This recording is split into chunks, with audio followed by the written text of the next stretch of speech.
The views expressed on the Final Straw Radio do not necessarily reflect those of Asheville FM, Friends of Community Radio, or any of the affiliate radio stations airing the show. Airing first on Asheville FM, WSFM-LP at 103.3 FM in Asheville, North Carolina. This is The Final Straw, and I'm William Goodenough. The show will later be archived at thefinalstrawradio.noblogs.org, and you can email us with questions, comments, or suggestions at thefinalstrawradio@riseup.net. Also, if you're interested in rebroadcasting any episode or segment of the show, you're free to do so. Just send us an email if you end up using any content. If you care to, you can send us letters at our new address, which is The Final Straw Radio, P.O. Box 6004, Asheville, North Carolina 28816. The show is brought to you by Firestorm Books and Coffee. Located at 610 Haywood Road, Firestorm Books and Coffee is a worker-owned cooperative in Asheville specializing in offbeat, underground, and independent literature. You can find a sample of Firestorm's catalog of books and zines, plus a full calendar of events at their website, firestorm.coop. This week we air two segments. First is audio from Jay, a prisoner in solitary confinement in South Carolina prison for alleged participation in the 2018 nationwide prison strike. After that, for the bulk of the episode, we'll share words from Daniel, who is involved in resistance to the building of a nuclear waste storage facility in the Grand Est, formerly Alsace-Champagne, Ardennes-Lorraine region of France, near the border with Germany. This infrastructure project threatens to poison groundwater that feeds all the way down to Paris, poison the ground of the Grand Est and the villages like Bure, where Daniel is based, and the resistance to the CJO storage facility has been met by harsh government repression and a heavy response from police. Daniel talks about the energy infrastructure in France, the military and colonial connection to the fuel of uranium, comparisons to the ZAD at Notre-Dame-des-Landes in western France, resistance to other damaging power sources like the Hambach forest against the huge lignite mine in Germany, and a few words about anti-pipeline struggles in the U.S. We experienced some technical difficulties during the Bure interview, so for about 15 minutes there's a buzz. We hope that you will power through and listen carefully through the audio because the information's quite interesting. After that, it clears up and Daniel is far more listenable.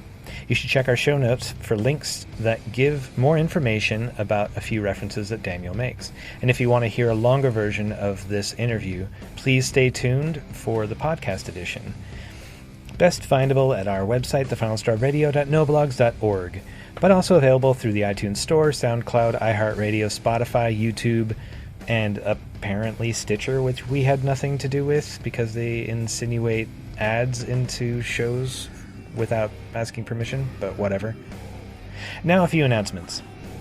From an IGD post entitled, "No Fascists in Appalachia, Call to Oppose the League of the South in Tennessee."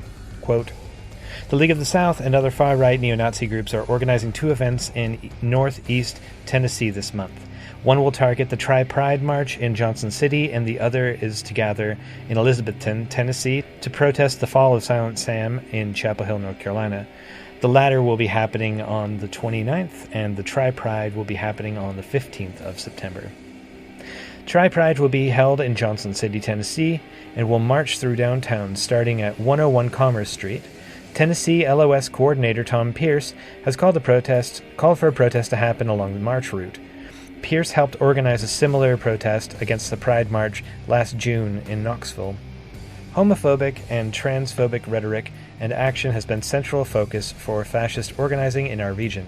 We must throw down against this hate and show them that Appalachia will not tolerate their presence. We are calling for folks to organize autonomously for this event. The fascists could show up at any part of the march route, so be prepared to visibly and physically block them from interfering with the Pride March." Unquote. So this call for activity includes resistance information for the September 29th demonstration, which we will provide a little bit more information on in the next episode of The Final Straw, but which you can find linked in our show notes. Next up, City of Asheville has just dropped their notice of violation against the 12 Baskets food distribution project out of the Kairos West Community Center. However, it is still retaining its attack on steady collectives, needle exchange, naloxone distribution, and harm reduction program by an unprecedented challenge to Firestorm's hosting of the project via claiming that Firestorm is operating a homeless shelter by hosting Steady Collective. This is idiotic. Distributing harm reduction tools to the public saves lives, and providing a space for people to sit, read, access reading materials, and the internet does not amount to a shelter. If you haven't heard the issues, check out our August 12th interview with Hill Brown of Steady Collective and keep an eye on their social media presence as well as that of Firestorm. Also consider a visit to their public event every Tuesday at Firestorm from 1:30 to 4 p.m. On Thursday, September 20th at Firestorm Books and Coffee in West Asheville, Blue Ridge ABC will be packaging mail for prisoners. No experience needed, just show up ready to fold and address and stamp materials. Snacks and good company will be provided. Also of note, pre-orders of the 2019 Certain Days calendar have begun. For those who order now, calendars will ship around September 10th. You can order in the United States, Canada, and internationally at www.certaindays.org/order. The Certain Days Freedom for Political Prisoners calendar is a joint fundraising and educational project between outside organizers in Montreal, Hamilton, New York, and Baltimore, in partnership with a political prisoner being held in a maximum security prison in New York State, David Gilbert. Co-founders Robert Seth Hayes and Herman Bell were released from prison in 2018. Woo! So y'all know, there's a bulk rate deal that's available and information on pricing on their website. Many campaigns, info shops, and projects do this as a way of fundraising and spreading awareness about political prisoners, and you can use the discount code, quote, bulk, unquote, to get a deal on 10 or more calendars. The proceeds from the 2019 Certain Days calendar will be divided among the following groups: Adamir Prisoner Support and Human Rights Association in Palestine, Release Aging Prisoners in Prison, RAP, and other groups in need. You can check out our interview with former political prisoner Daniel McGowan about the Certain Days calendar on our website. Link will be provided. The following is a prisoner going by the initial J who is in segregation in a South Carolina prison. He does not give his full name or the prison he's inside of for the reason of personal security. You'll hear him share a bit about his experience of the prison strike from the inside, the repression of prisoners at his facility, prisoner unity in the strike, the high costs of living in a prison, and poor quality of food and other goods available, and the red herring the administration uses that cell phones are the cause of violence. He shares condolences for families of those who were killed at Lee Correctional, the guard-instigated violence in April that sparked the call for the nationwide prison strike. Jay also shares his thanks to outside supporters who have demonstrated at his facility, IWOC in particular, and those who have helped to carry prisoners' words and struggle around the world. Hi, this is Jake, and I'm calling on the South Carolina Department of Corrections. I'm currently behind the wall and with the rest of the strikers here and across the nation. Really, I'm just calling in because I wanted to say thank you, and that's on behalf of the strikers here in South Carolina for all the outside support that we have been receiving, as well as the support from other strikers across the nation. As many of you may already know, we're experiencing suppression at its worst at this moment as an attempt to suppress our voices and quash our unity. To further elaborate, those who decide to take a stand and participate in the strike are being placed in solitary confinement. At this time, there are 30 individuals, just to my knowledge, who have been placed in solitary confinement. I'm sure there are more, but I'm not aware of at this time. A lot of those was cafeteria workers. There were cafeteria workers who work in the kitchen and that just decided that they weren't going to go to work. And due to them saying that they weren't going to work, they were placed on solitary confinement on lockup status. So, yeah, those individuals were placed on solitary confinement due to work stoppage. And of course, there's not enough room to place everyone in solitary confinement. So what they have done is swap comrades out with individuals who have been in solitary confinement for long stints of time. And when you have someone who's been confined for years on end, they're more than happy to take up a working position. In wake of what took place at Lee County back in April of this year, we have been on 24-hour lockdown, and that means no movement whatsoever. So at this moment, we're only receiving one shower a week. We're being denied any form of cell cleaning. We've had several boil water advisories while still being denied clean drinking water. We're receiving our foods at all times of hours, whereas the meat has gone bad or is seriously undercooked. This is not word of mouth. This is factual. You know, I'm back here and I'm experiencing it with all of my comrades as well. And we do receive food and packages labeled not for human consumption. Again, this is factual. One of the issues I feel the public is most informed about is their belief that we're just back here being taken care of by the taxpayer dollar, which couldn't be further from the truth. We're charged from everything from underwear to medical care. So to further elaborate, if I needed to see the nurse due to a headache or feeling sick, that's $5 just for signing up. And if I was to receive Tylenol or ibuprofen, you're charged $5 for every prescription you receive. I find this hard to grasp when if you work at or for a prison industrial job referred to as PI, you're only paid 16 cents an hour. And if you happen to get sick, half of your paycheck goes towards medical. So this strike, as well as the awareness, is much needed. Since the strike, there's been a number of suicides in attempt. I would like to send the condolences to the families that were affected in the worst way. I want to be sure that everyone knows that even though our efforts to be physically involved are being suppressed, we are with you all mentally and emotionally, and we really want to send our appreciation out for the support and the special thanks to the IWOC representatives. So we really appreciate that. And have you heard of prisoners or yourself witnessing or experiencing the demonstrations that have happened? There's been a couple of demonstrations outside of some of the facilities in South Carolina, not to name the one that you're in, but have you been able to witness that? And can you talk about how people reacted to that, if so? I would say that the inside was very shaken more so by the appearance and the presence of the individuals out there. You know, we have yet to see support on this level that we have been receiving it. And, you know, when they saw the presence of individuals on the outside, you know, they attempted to keep us locked down because they didn't know what was going to take place or what would possibly take place. But I can say that, you know, that their eyes are opening and they know that the eye is on this entire movement and individual facilities as well. So there's not much they can do. The more that gets out, the more they try to suppress it, and which goes to the cell phone issues as well. You know, they try to say that the cell phones are the reason behind all the violence and things that take place, which couldn't be further from the truth again, because as you can recall, whenever they attempt to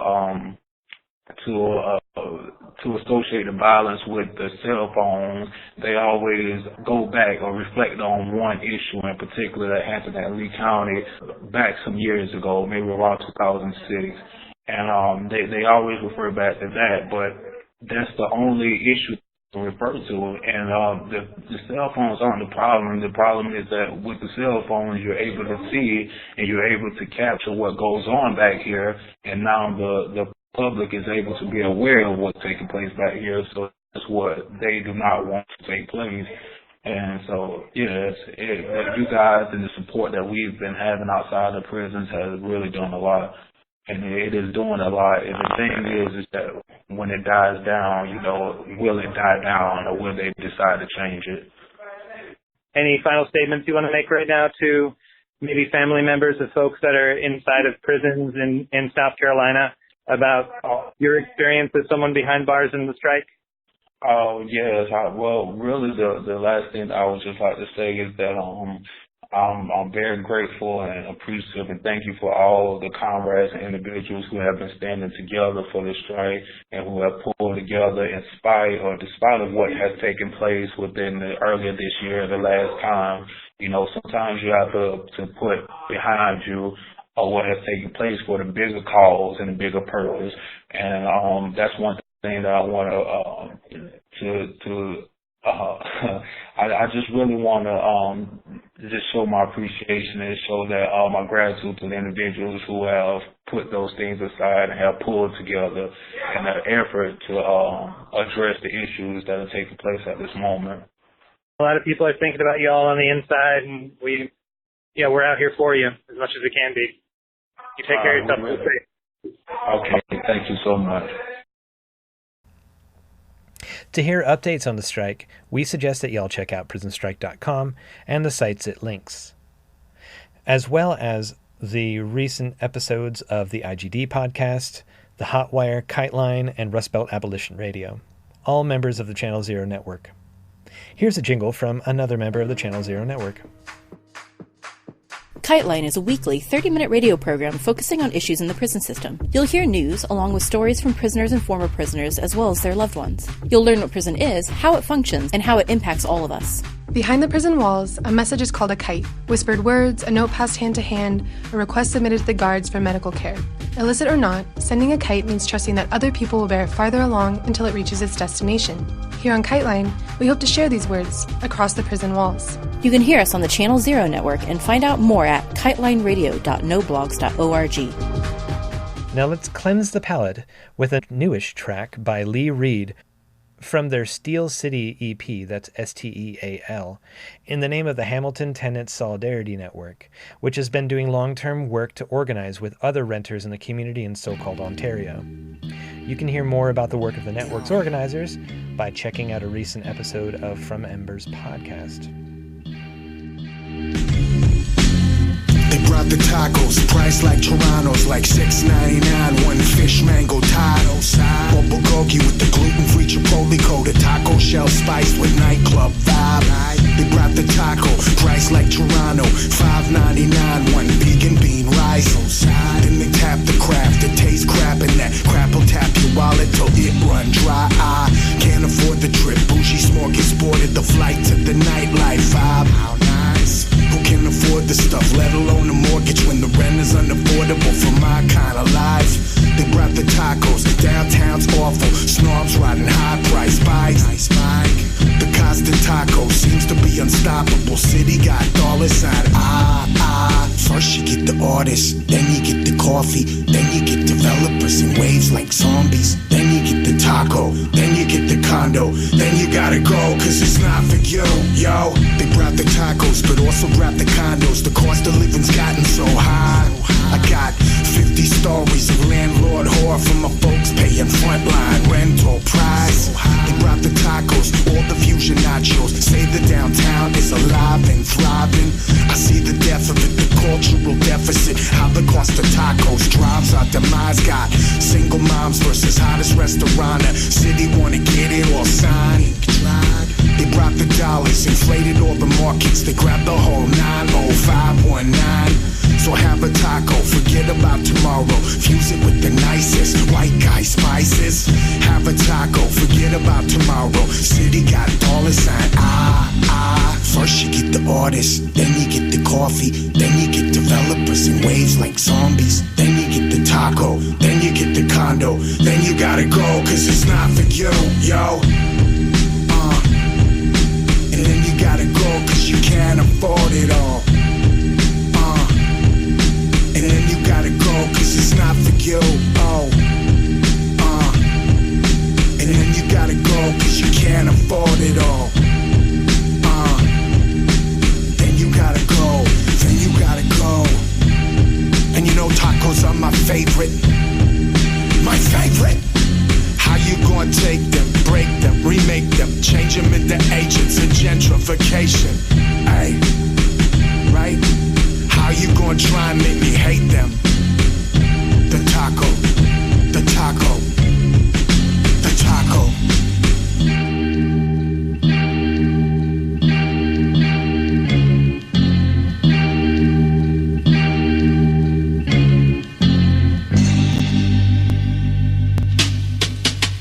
Can you introduce yourself and what your preferred pronoun is?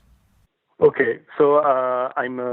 You can call me Daniel. I live in France, currently near the future or not future sites of CGO in Bure, and you can call me by he or him for today. And would you please tell listeners a little about Bure, its geography and its situation that you're facing? Bure is in itself is a little village, like 70 inhabitants, really small, and it is in an area that has a lot of really small village. It's a very rural area.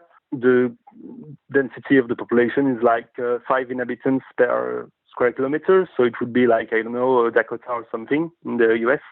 There is another city, like another village where the project will take place, that is called Southern also, but it's easier to just talk about Bure. So this place is located in the northeastern part of France, in an area that is mostly filled by agricultural, very, very big fields, a few forests, and not much else, a few windmills, and for this very reason, actually, the state that is embodied by the ANDRA being state-owned company that is in charge of managing the radioactive waste from the nuclear industry in France. They choose this place because there would be supposedly no one to show opposition to the implementation of the project. So that is one reason, and also because this is a territory that is already been nuclearized. There are several different sites of to bury other like small waste or less dangerous waste.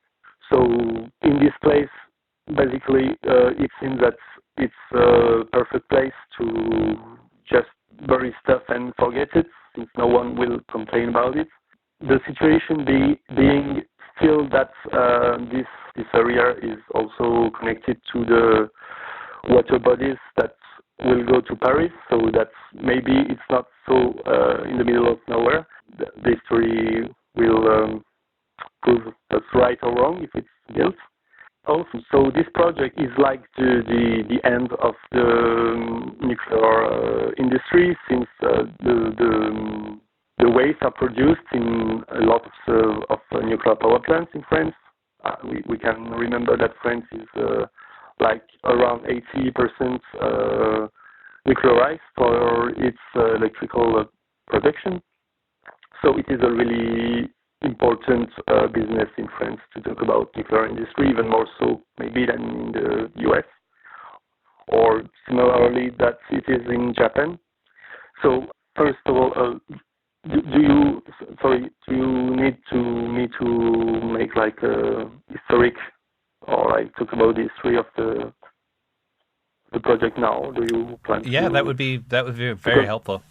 So yeah, in the beginning, the thought about burying the nuclear waste in like at the end of the 80s, the beginning of the 90s, because when the nuclear program in France was created, they didn't think about what they would do with the waste. Like you have a plane and you set it up and you don't know where it will land. So it's kind of like this. So kind of recently they started thinking about this.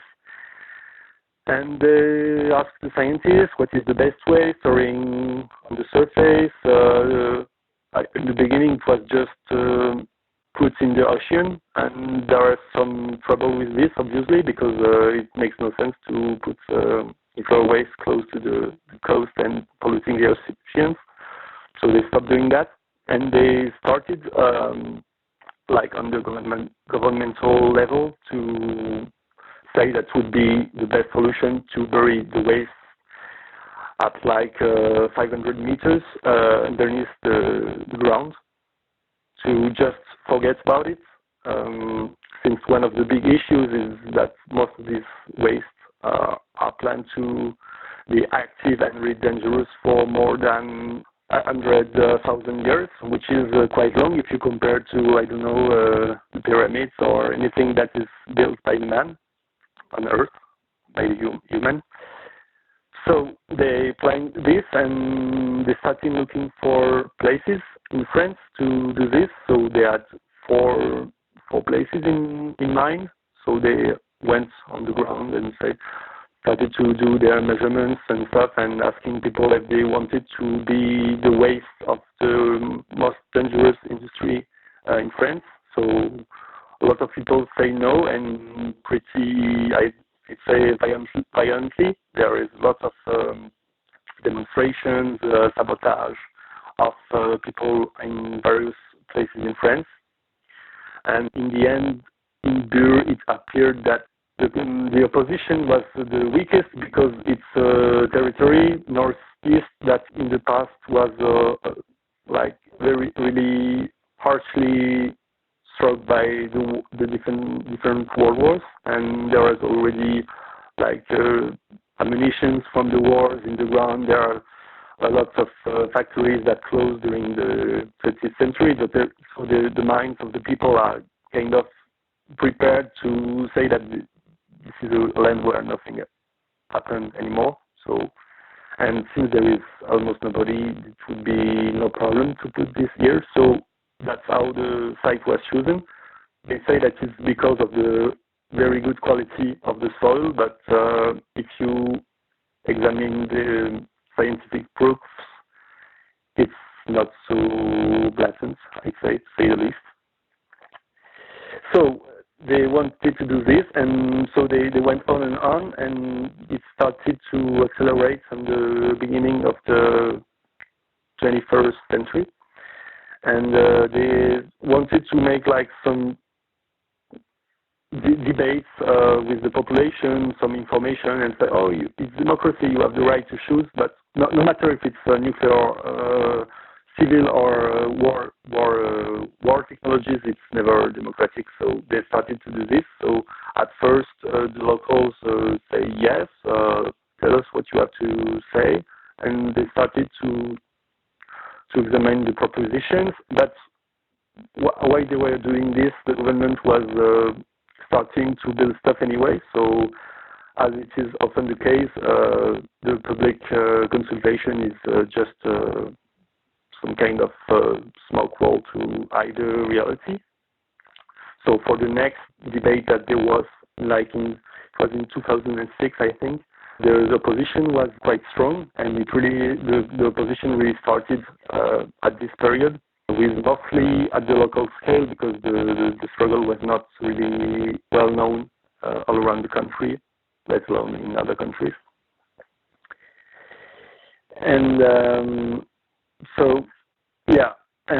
after that, the lab, the ANDRA lab, because officially it's a lab, research lab about the characteristics of the underground to see if the project is feasible, started and was built, and the real political and financial machine started.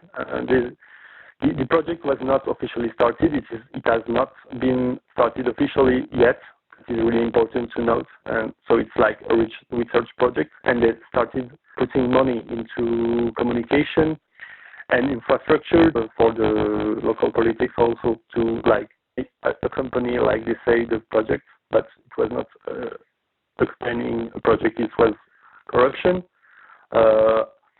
Today and for years already, there are 60 million euros that are invested just for communication in its area, where there is basically no one. So it makes no sense if you see it in a democratic way.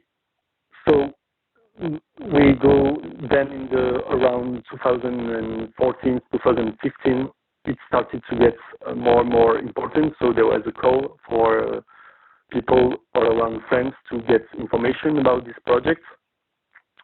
And especially in the winter 2015, the House of Resistance that was built in Bure to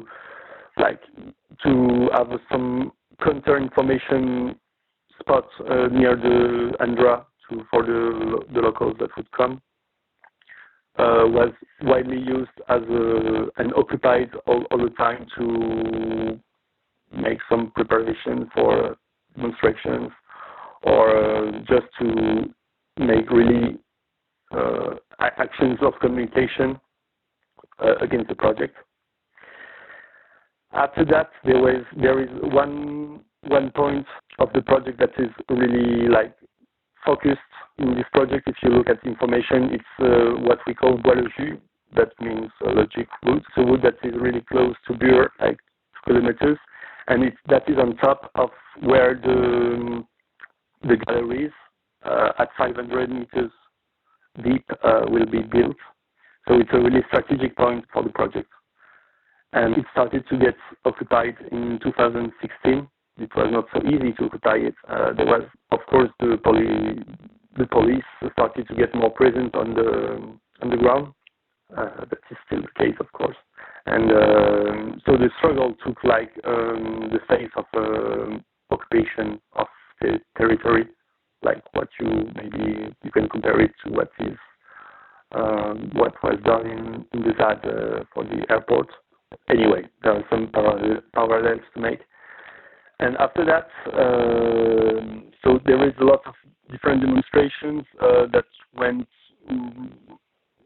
let's say, off the radar on the mediatic scale in France. Like, there is really big stuff happening, like repression, people dancing in front of the lab, and demonstrations with thousands of people in the small cities, like a demonstration of thousands of people in the city, like the big city in the area is 15,000 people. So it was kind of impressive, but nobody talks about it.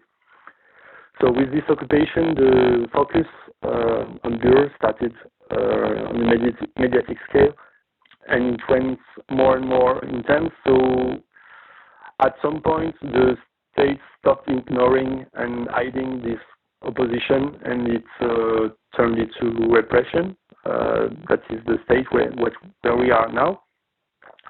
So there were different demonstrations that occurred in 2016, 2017, and this year, that like the most active years were these last 3 years actually.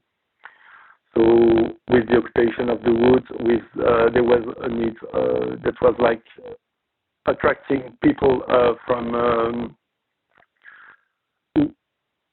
some associations, like citizen associations, but also some people that were more interested in self-management and occupations and anarchists, you could say. So it changed kind of the face of the opposition. So there was still I'd say different phases of the struggle with the legal opposition, because of course there were trials saying that what is happening in the part of this part of France was illegal in terms of democracy and stuff, and in terms of technical questions, but also some opposition to the works that were started in the wood and or in the area. So there is this two phases of the same struggle that started to work together, and it was started to get quite big. At some point, the last few years, the occupation of the house and the surroundings went for people that were trying to give information to like around 100 or 150, depending on when the events were occurring, people that were on the area in the forest. There are some people that wanted to get some kind of a grip on the territory that's built out in the surroundings, the villages on site and stuff. So the struggle started to widespread a little bit. And this is in 2016 or 2017, you said? Yeah, around these years. And still today there are people that want to either rent or buy places around, close or a few kilometers away. But what has changed is that now there is much heavier repression that the movement is facing. Maybe we can talk about this more specifically at some point. But to this day, there are still the wood is not occupied since it has been evicted in February. Maybe I can make you all focus on repression this year because I don't want to mix the two, but it's really important also.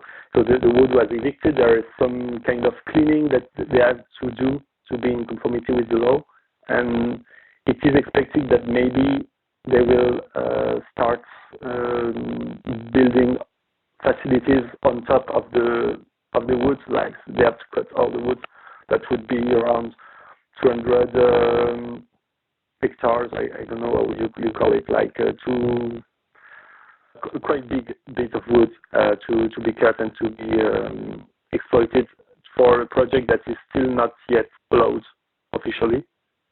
And also they want to put in train infrastructures and railways to bring all the nuclear waste from all around France in this small place that is really far away from some places. So that is something that is known in other places and is in some way very dangerous. It seems to just carry nuclear waste on roads and train lines. But yeah. And also we have a project to build a big electrical transformator to bring power to this project. So actually the project is not yet official, but they have put some billions of euros already in it. So it's kind of weird if you consider it as a non-official and unsure project.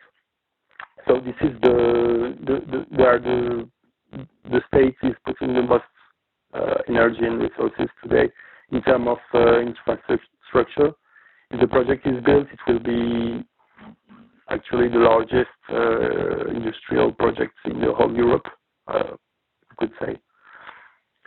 So it is really important for France and for the world, like first to prove that it is possible to bury waste that will be active for hundreds of thousands of years. And it is possible, like, not that it works, but it is possible to beat the population on hard enough so they have to accept it. And that is just they don't really have interest in this being effective in the long way. They just want to do this because it allows the production of more waste. Say, hey guys, we have a solution, and even if the solutions don't work. Yeah. So basically, since they have, if they build the facilities, then whether or not there's continuing criticism for that means of producing energy and the impact it's going to have, they can just turn around and say, look, we already have a facility for storing it. That problem's solved. Yeah, absolutely. So one point, well, in this struggle there is always a different point of views on why we want to struggle. But one point is apart from just avoiding that this part of the territory is inhabitable and toxic and stuff. It is also to have a pressure point to stop the nuclear industry in France and maybe in the world, because if they don't, you saw that it doesn't work. You cannot really convince the citizens that it is good to keep growing this industry. So, well, we already have proofs that burying waste doesn't work. We have in Germany, they have made the same thing in salt mines, and I think that in the US, in the WIP in New Mexico, there is also some problem of fire and waste that are not possible to retrieve, if I'm correct. Yeah, I have heard that it's because of cat litter. We had a guy that made a presentation about this, and he explained to us why the whip or wipe, I don't know how you call it, took fire. But in France, they just want to say, it's always the same thing. They would just want to say, oh no, that it doesn't work in other countries, but in France it will work. Like the same was for Chernobyl. Oh yeah, it was in URSS. oh, in Fukushima, it's in Japan, it won't happen in France, it will work. That's everything the same tactic. And today they are at this point that they don't know what to do with this waste. The nuclear industry in France is like not showing its brightest side these days. Plans that they want to build that are not really going to work, or with problems. They have a lot of problems. They're losing money, and so this is a really critical for them to prove that they can do something, and they want this project to go to this end. Yeah, I think. So it's possible that if the opposition to this project were successful, that the nuclear industry would hit a critical mass, so to speak, and the country would have to start shifting to another source of energy for its power grid? Is that kind of a thought? Yeah, actually, that would be some kind of perspective that is hard to make, but if they cannot do anything with waste, currently they are stored either on site or in La Hague, that is close to the northern sea in France. That is, by the way, the most reasonable stuff to do when you don't know yet how to do something intelligent with waste. But anyway, so it seems that of course they will have to shift. But if you put what some people here at least want to put, that is that no form of energy is like really clean and continuous and marvelous enough to keep this industrial society running at full speed like it is now. And also they would also have to consider that producing energy easily and using it massively will be hard to do. So they will have to shift, but maybe they will have to shift their mindset also. So that's something that most likely they don't really want to do in France. So there's always a loss, I guess, with any power sources you're saying, and somebody is going to take that loss harder than somebody else. Yeah. So for people that don't really understand what nuclear power is, and maybe have just this space age vision still of this technology as being perfect and well thought out, it's basically just steam power, right? Yeah. And for fuel, actually, instead of burning stuff like coal or oil or I don't know, you take some nuclear, like what you say, like it's like really heavy atoms that you have to transform in some way to make it usable, like any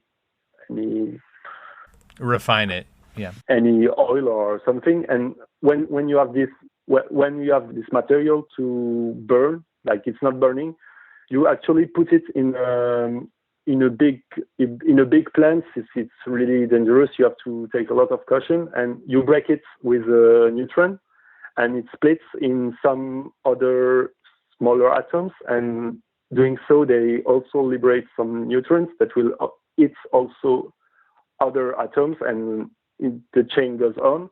And this division of one big atom, in France we use uranium, into two smaller atoms, liberates a lot of energy. Energy is on the form of heat.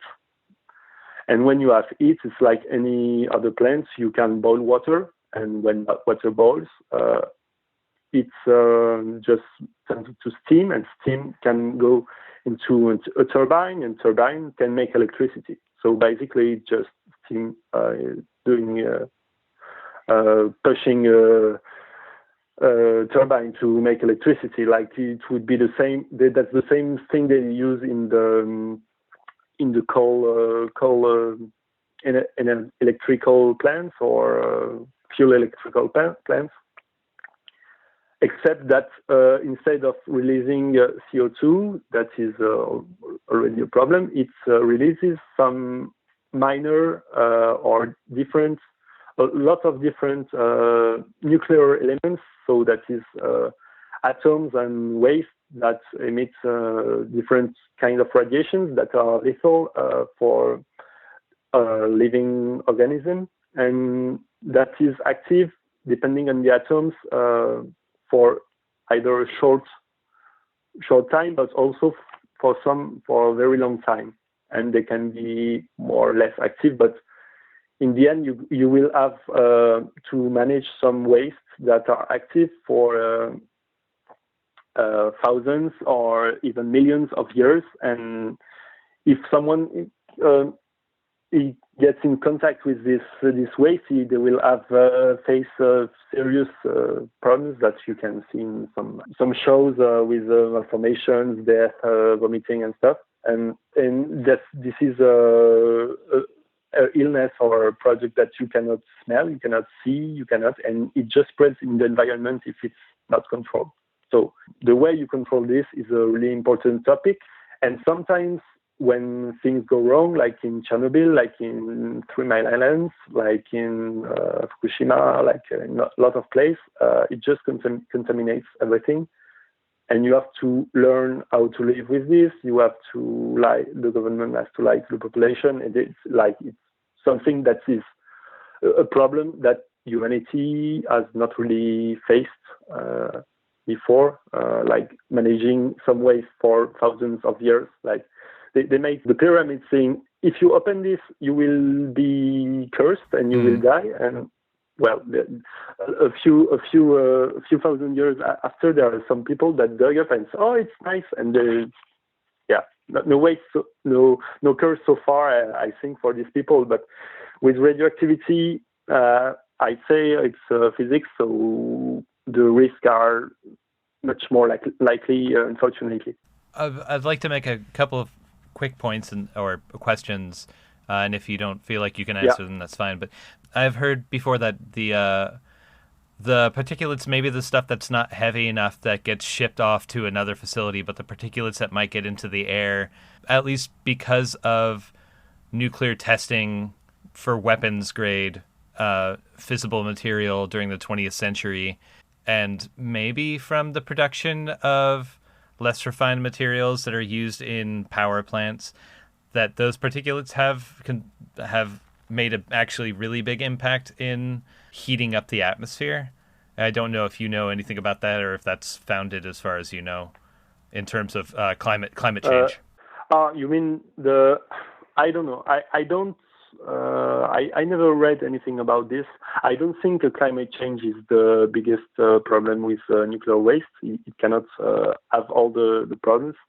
But maybe just to speak a little word about, because you were talking about nuclear testing.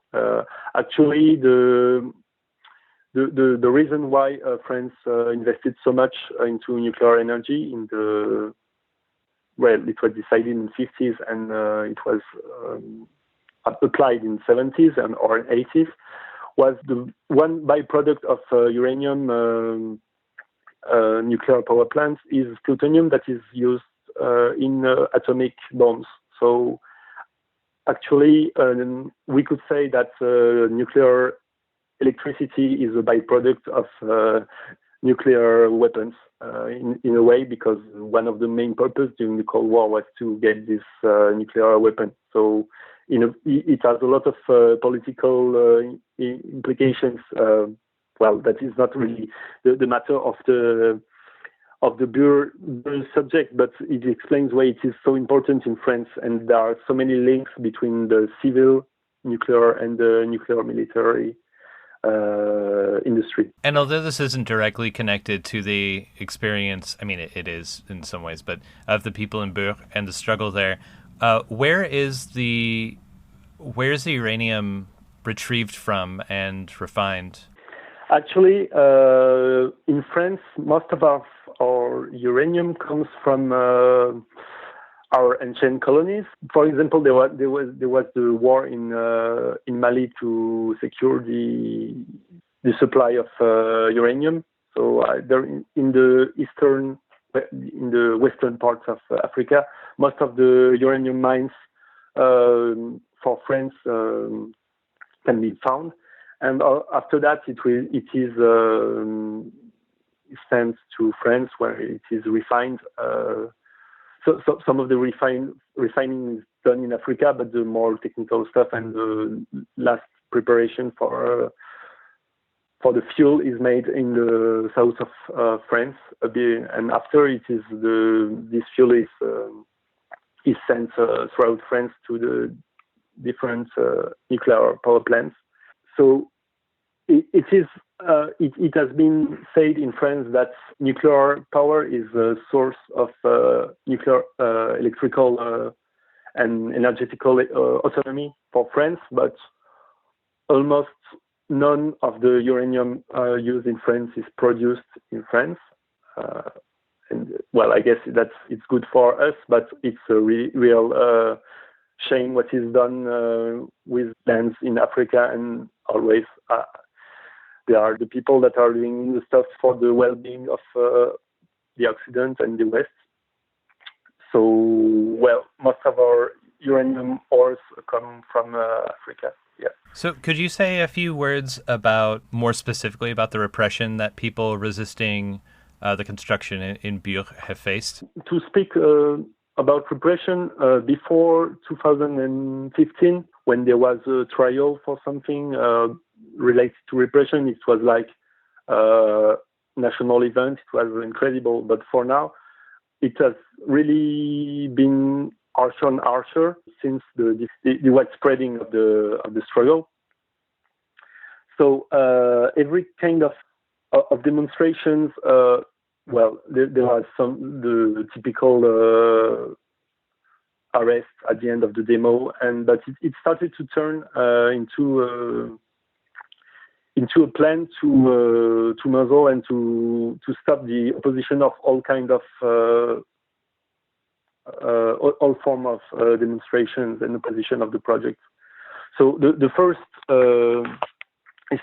historical repression that was really important for the struggle was the sizing of a tractor trailer of one farmer that is really involved in the struggle, and that was used to carry some material for the occupation of the Logic Route in 2016. So there is a judgment, and the size is working tools actually. So why they did this? Of course, to try to avoid contestation from the local peasants, since it's a rural area. There is not much to do other than driving a tractor and trying to grow crops. So that was the first thing, but later on it really turned to the militants in different ways. So the usual way, as I said, is just trying to pick some people at the end of demos because, I don't know, they threw some rocks, they say mean words to policemen. We have a lot of stuff about saying mean words to policemen. So it went like this with trials. So in the beginning, there was like one trial every 2 months. And after that, they started to charge people for everything. And we have had trial days in the tribunal, the local tribunal, where there is like sometimes 8 or 10 or 12 cases of opponents of the project for various like minor stuff, like I said, throwing rocks or saying bad words or like menial stuff. But what they wanted to do is just to say, to put this kind of Damocles sword on top of the head, like you have to. You know that you have a trial, so you are thinking about it. You are not thinking so much about finding solutions to oppose the project. And on another scale, that started after specifically after demo. That was kind of I'd say violent from the COP side. They started to want to attack the heart of the organization of the opposition, and they started a big case of what you could say organized band creating like people associating for felony and trying to say that there was a hierarchical organization that wanted to commit violent stuff like burning a restaurant or stuff like this. So for minor events, they turned into this kind of conspiracy charge. Yeah, like a police novel. They wanted to make their own police novel in Bure. And from this, they wanted to target every kind of form of organization, being, medics during demos, or food supply, or talking with journalists, or anything that is in favor of the struggle is considered as taking part of an organization that sometimes commits felony on different levels, and trying to identify leaders of this. We are saying every time that organization is horizontal, and it is. Sometimes it works, sometimes it doesn't work. But in the mind of the police, it is not possible to do stuff without having a boss on top of you that tell you what to do. So they try to make happen their fantasy and to find leaders. So that would be the people that, don't really take care when they use their phone and call journalists with their phone, or that have their name on different associations that don't do nothing but prove that they are struggling. So all this has led to. So the first big event on this side was at the end in September 2017. They made a big search in the House of Resistance in Bure, that is the associative place where people used to gather to have meetings, to welcome the people that want to know stuff about the struggle. Well, kind of the center of the struggle at the time. So they made searchings. They got printers, hard drives, computers, some personal stuff of people, and they started like this to put pressure, saying, revealing their plan of finding the leaders. So basically by stealing stuff and making people feel not safe in struggling and just living where they live. And it went on and on with the eviction of the Logic Wood in February 2000 on this year, where they put 500 cops to evict 15 people in the forest that weren't armed and stuff. Like they were fantasizing maybe that they would have guns and stuff, but they just took people from their houses, the houses they occupied in the forest for more than a year, and they got them out and just brought them to the police station and at 500 cops. And since then there is a constant presence of over 100 cops on the smaller area that are doing patrolling, that are intimidating opponents and also sometimes locals. So you could say that today this rural part of France is militarized in favor of the nuclear industry. And there was another house search at the end of June. So this time again they say, look, you cannot do anything. We can come in your houses and search your stuff and stop living there. That's basically the message of the state. There was also public, private properties or apartments that were rented that were searched. some people were searched on their working place. Like it went to a scale that was not really found in France before this date, like in modern time, of course. That is in some way similar to what they did in the Tarnac affair. I don't know if you follow this. Maybe you can look it up, where there was 10 years of procedure and trials and searching and putting people on watch and listening their phone and stuff for 10 years to, in the end, there was no consequence in the trial. Like the people went off free without anything. So it's a way for the state to fear people and to make sure that they cannot live and struggle freely or even at all.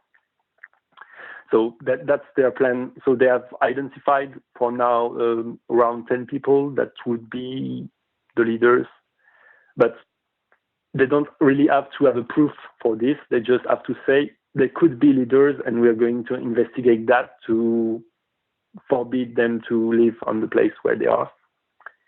So that would be the side of the global conspiracy that they are trying to write on their own, because there is no such things. Maybe if we had this kind of organization, we would have one already, but we don't. So yeah, there is this side. And for people that are not really into logistics and more into direct action, or I don't know, just living on the territory, usually they just when they burst into the house, well, you are woken up by cops. So sometimes you are not really happy about this, and you say a mean word to them, and you say the mean word, and you have a trial for this. And at the end of this trial, you are not allowed to live in the area around Bure, in the big area around Bure for 2 years. So you cannot come to the place you are and to talk with the people that are your friends for 2 years. So that's a big way. And just because the cop said that I don't know if you call him, we had something that could be translated by shitmuncher that was put into a trial, and people were not allowed to live on the territory for 2 years, and they are facing 4 months of prison if they do it again. So it's totally disproportionate. And in every demonstration, they try to get people and to have opportunity to give them this kind of sentence. So the role is not to make sure that the order is in the place is not their main goal. The main goal is to forbid people to struggle against the project. And I can say that, well, it's working quite well these days. Indeed, there are people that were friends for years that are not allowed to communicate with each other, or they are facing prison. So it's kind of hard to organize this context. Yeah, so that would be all the three strategies they use on different people. So in the art of locals that are living there for years and generations, and they cannot risk their tractors and stuff. On more people that are into organizing and thinking about the struggle in a global scale, and all people that want to show their strong disapproval about this project or the state and its lies in general. Well, so you had made some comparison to the ZOD, and there are some obvious parallels that come up in terms of like land occupation and a movement that holds together citizen groups, as you say, and local farmers and people who have lived on the land for centuries, and then also radicals who want to create a new way of living in the world. Are there other comparisons to be made with the ZOD, or lessons to be learned?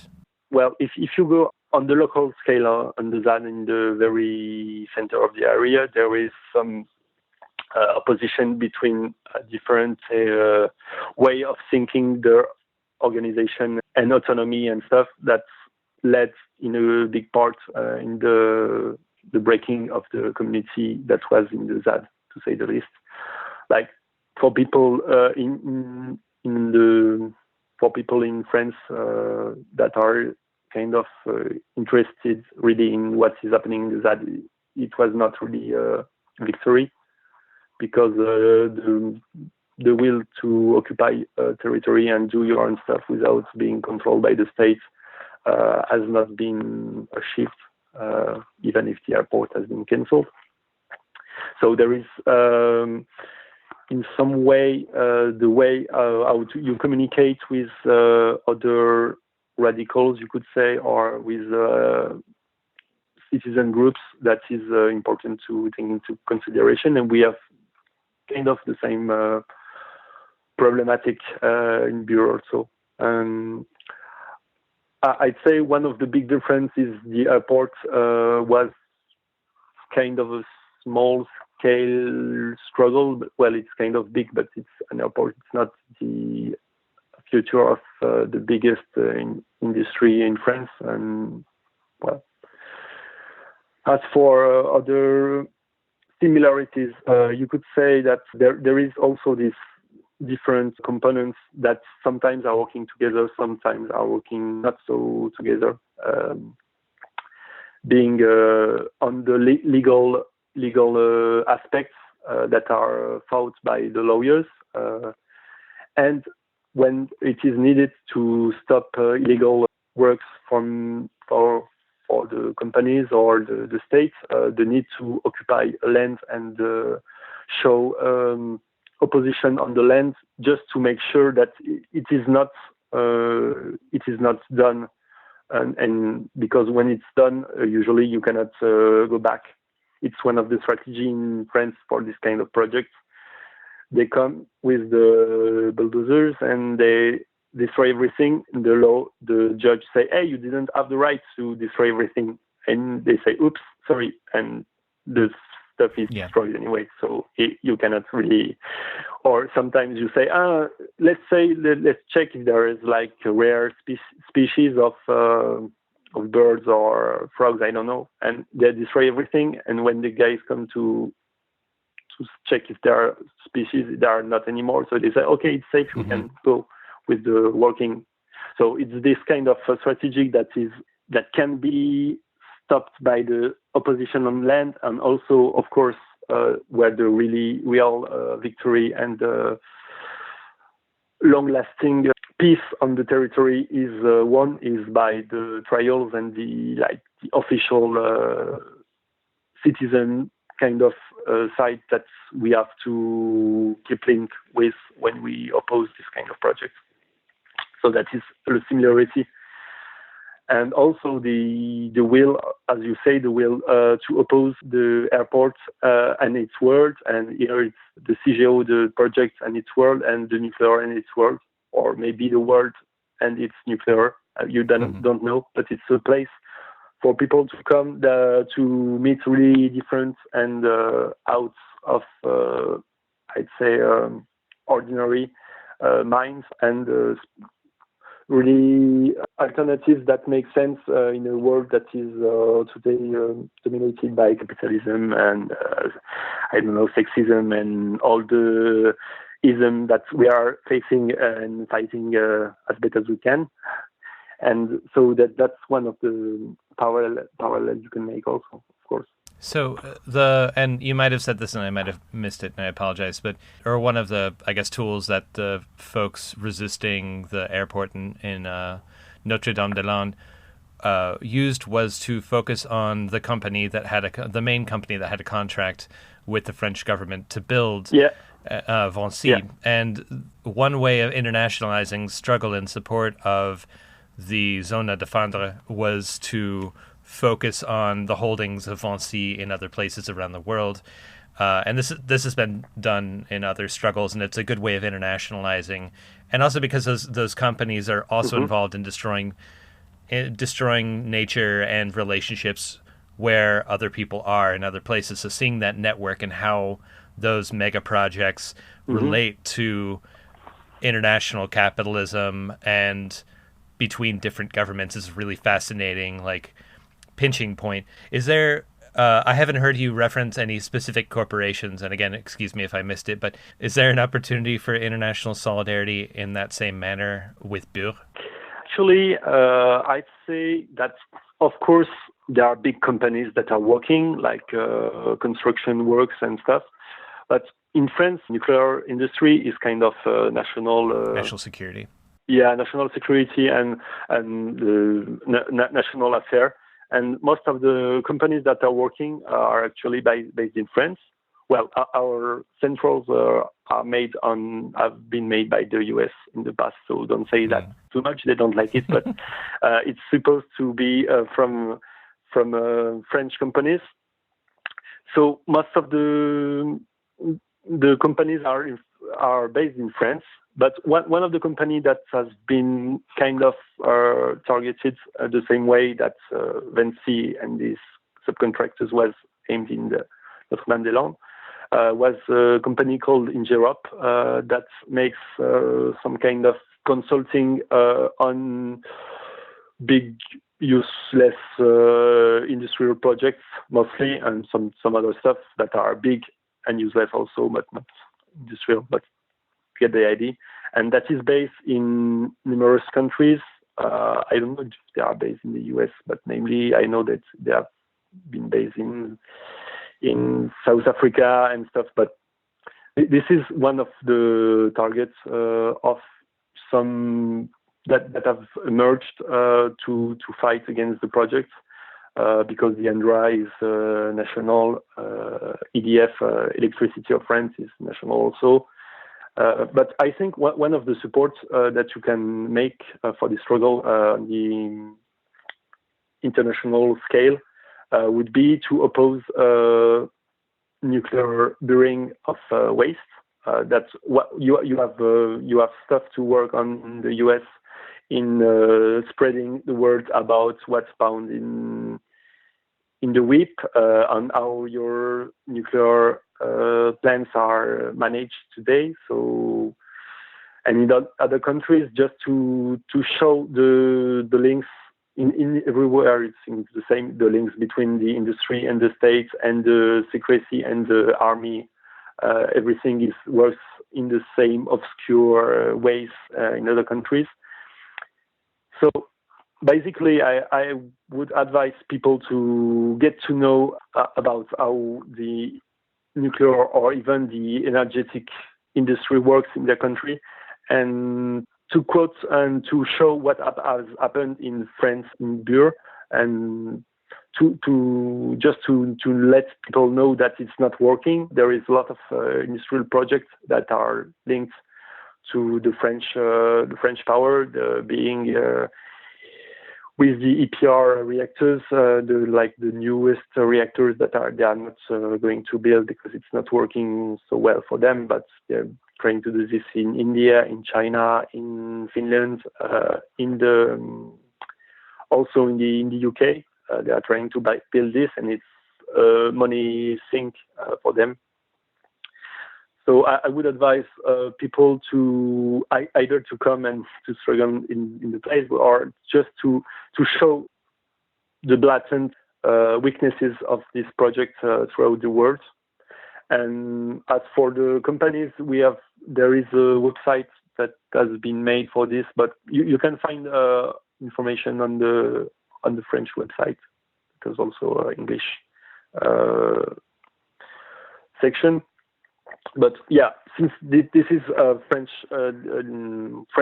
for the most part, it is not so easy, I think, to strike from other countries.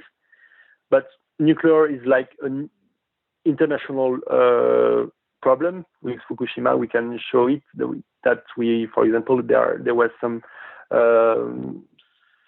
particles that went to the western coast of the US, and so everything is international with nuclear. And since it's a big network all around the world, you can also fight, extractivism of all sorts, being nuclear, but also what is used today for electronics, or what is destroying the world. I think it's the system embodied by the nuclear industry, and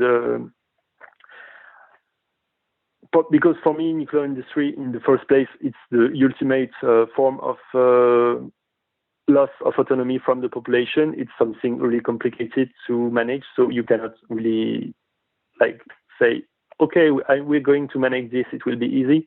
So just showing all this loss of autonomy, pollution, and necessity of state power that is implied by nuclear power, all this can be fought in numerous ways, and Bure maybe could be used as one of the numerous examples of this function of this industry. Can you say what that website is, and maybe what upcoming either events that people might come and participate in Bure, or any info sessions that you're going to be having about this? Yeah, so currently there is a small week of information and action, not so much, I think, because there is too many cups, but week of information that is going till the 10th. Usually, when you check the communication about Bure, there is event even every 2 or 3 months. Unfortunately, it's getting complicated to organize stuff for the reason I exposed in the repression part of what you were asking me, because everything you do in here, you're going to be controlled, you're going to be searched, that we're going to detain you.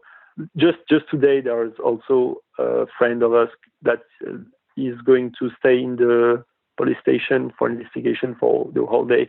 Like that, every time you try to do something, they get you and you spend some time on jail. So if not worse, so it's not really interesting. So for now, it's not really clear what we're going to do as organized stuff in the next weeks.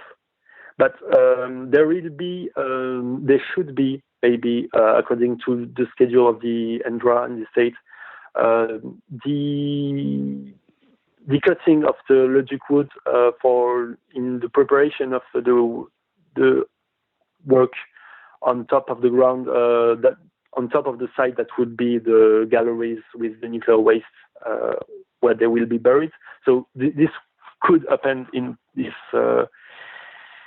In fall, and also in fall, the construction or the renovation of the railway that will be used to carry the nuclear waste to the site of the ENDRA. That should happen this day, and that could require people to come and to oppose this. And also, as I said, the construction of the sites for the electrical transformator, because they need a lot of power for these projects, and so they started to make some measurement these last days, and there was opposition for this, and they should put a new milestone this autumn in terms of doing this transformator. So the opposition to the transformator, the cutting of the logic wood, and the construction of the railway for the castor trains, nuclear trains, would start on the end of 2018. So they would be necessary for people to come.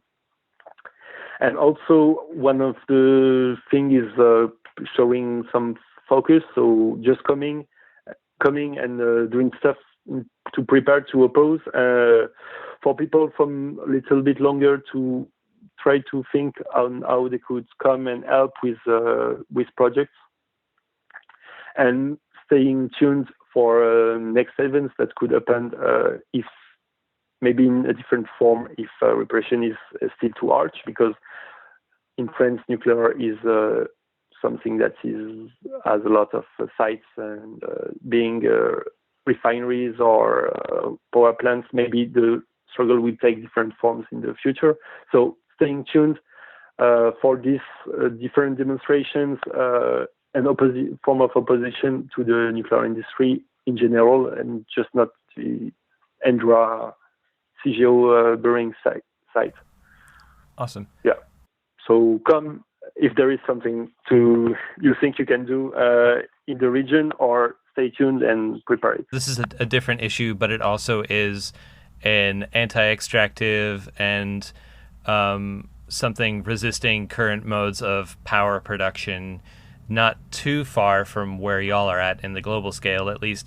But do you have any words for the folks that are facing repression in the Hambacher forest, occupation and resistance in Germany? Yeah. Actually, people from Hambacher forest, we have some links with them, and they come to support us in the harsh moments, and sometimes we go also to support them. So this is another phase of the necessity for big powers like France or Germany to have their supply of energy. Actually, it doesn't really matter on that scale if it's nuclear or just coal mining and coal burning for energy. It's that they don't. In the end, they are getting closer to the end of the resources that are easy to get, and the free energy that was talked about in the 20th century, and they have to make less sympathetic choices for the population to get this energy.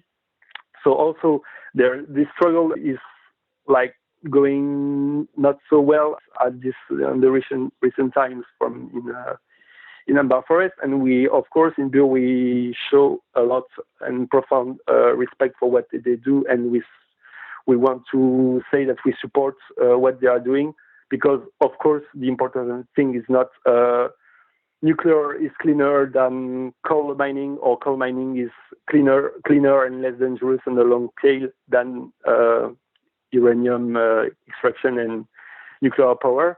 And of course, what we have to oppose is the centralized capitalistic source of energy that is used by the society in the West today. And this is a different place. This is also wood occupation. So we understand the problematic that are being this, and we encourage people also to oppose against this kind of projects, energy and logically big industrial projects everywhere they could be, and in Hambacher in the first place, because this is going to be harsh in the next month also. And I hope that we will still grow links between our two struggles. Do you have any, likewise, do you have any words for the people that are resisting fracked gas or other pipelines in the United States? There is also I can make parallel, I think, with the struggle in the United States, since it's always the same thing. Big companies or big governments are thinking that some people that are less inhabited or with less people are naturally made to be used by the state as a mean to transport oil or to extract or to something, and people that are not people and places that are not interesting in an economical point of view are always going to be laughed at by the power, and this is very blatant in the United States also. And there is the fierce repression against a different way of living, and the different way of loving a territory is really at stake in the United States. Also, I feel connected to this problematic here, because we also in a different way, but in those rural areas where everything is dominated by the power of the state, by fear, by cops, and they're trying to muzzle protestation and opposition to this kind of project. and we are trying to follow what is happening in the US. So some people from here actually gave news of us when they went there. So we are really concerned about what is happening. And once again, it's always the growing problem in this century will be the supply of energy for the big powers and the industry. So this kind of situation, unfortunately, could be getting even worse and in the future. And I really hope that we'll be able to show that it's possible to live in a different way and to struggle with different means, and that the violence, unfortunately, is on the side of the state mostly, and we have to convince and to show that sometimes resistance is the only way to keep freedom, and to show that it's not acceptable to have this kind of projects in our countries. And the projects of oil gasoducts and stuff and oleoducts are really blatant way of to oppress the people. And yeah. Well, Daniel, thank you so much for taking this time and speaking a foreign language very well. Thank you. Yeah, I try. I did. You did great. Yeah. It's not so easy. Yeah. All right. Okay, great. I hope that you can make something good with this. I'm sure. Yeah, I will. Yeah. And solidarity. Okay. If you'd like an update and call out about resistance in the Hambach Forest, as mentioned by Daniel, produced by audio comrades from Infolara in Switzerland, check out the link in our show notes. This audio will likely be a part of the next edition of Bad News, Angry Voices from Around the World, which is produced by the International A-Radio Network of Anarchist and Anti-Authoritarian Radio and Podcast Projects, of which we and Infolara are proud members. Bad News is a monthly English-language podcast, sometimes with the Spanish-language edition, released in the middle of each month. Stay tuned for that, and you can find past episodes at a-radio-network.org. Now let's hear a track from the artist Time's album, Nostalgia. The track is called Break the State, and you should consider checking out more music from Time via the links in the show notes.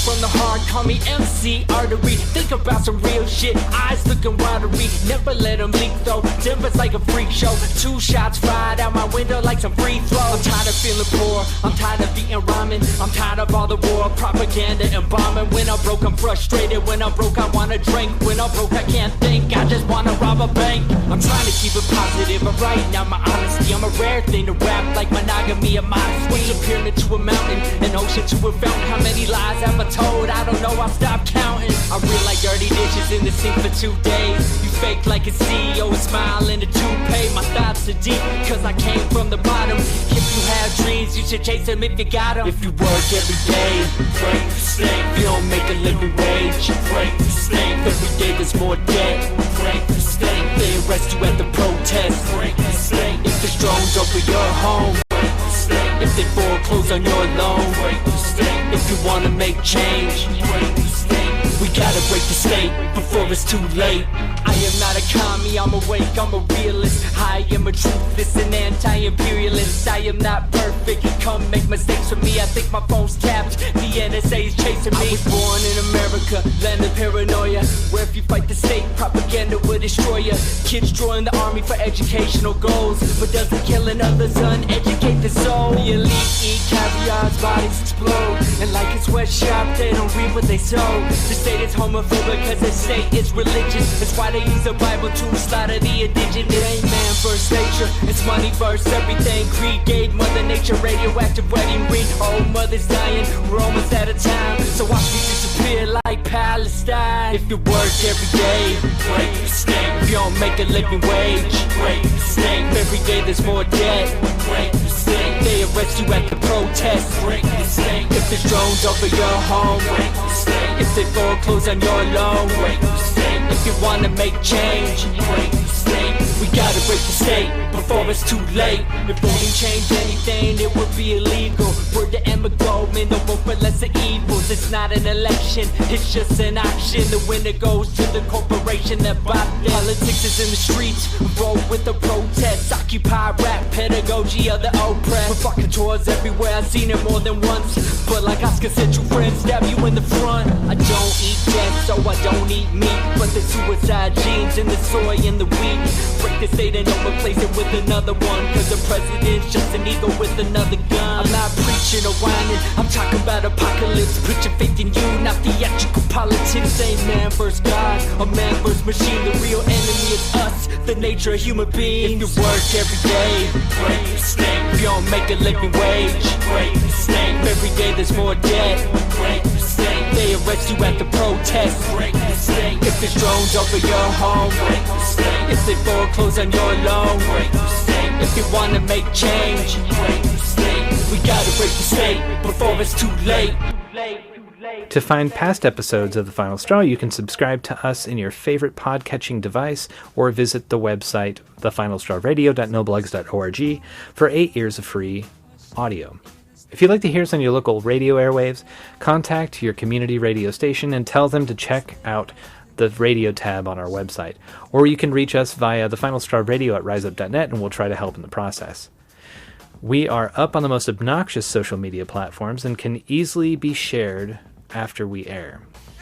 If you appreciate this podcast and the voices that we bring to you each and every week, at least once a week, please consider a one-time or recurring donation via PayPal or LiberaPay. You can also subscribe to recurring donations for us at patreon.com/TFSR and get some pretty sweet swag. If you want one of the shirts or mixtapes or sticker and button packs that we offer to Patreon customers but can't afford a monthly donation, drop us an email and we'll try to work something out. You can find out more about ways to donate to The Final Straw Radio at thefinalstrawradio.noblogs.org/donate.